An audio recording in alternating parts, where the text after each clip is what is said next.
C'est différent parce que il y a quelque chose qui est un petit peu méconnu, mais en France, on a un rapport assez unique avec le phénomène. On s'y intéresse au niveau institutionnel depuis les années 50. L'armée avait d'abord créé, suite à une vague d'observation en 54 en France, une grosse vague d'observation au-dessus du territoire français, ils ont créé ce qu'on a appelé la CEMOC. S-E-M-O-C, section d'études des mystérieux objets célestes. On appelait ça comme ça avant, des MOC, pas des ovnis. C'est assez joli. Ouais, c'est joli, moi j'aime bien. Ouais. On a un intérêt déjà sur le sujet à ce moment-là. Et en 1977, on créera le GEPAN, auquel on rajoutera d'ailleurs un I, G-E-I-P-A-N, pour groupe d'études et d'information des phénomènes aérospatiaux non identifiés. Okay, et le GEPAN s'est rattaché au CNES, le Centre national d'études spatiales.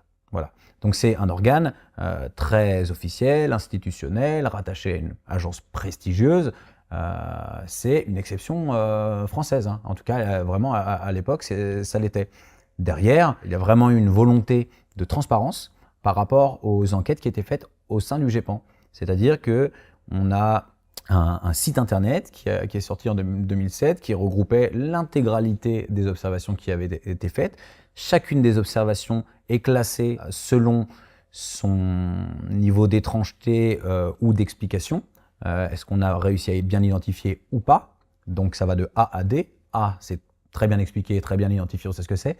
D, même après enquête et avec beaucoup d'éléments qui ont permis de faire une enquête poussée, on n'arrive pas à expliquer le phénomène. Les cas D, évidemment, sont ceux qui nous intéressent, c'est les plus étranges. Et ça représente à peu près 3% des observations. Ça aussi, c'est quelque chose qu'il faut absolument dire. Les ovnis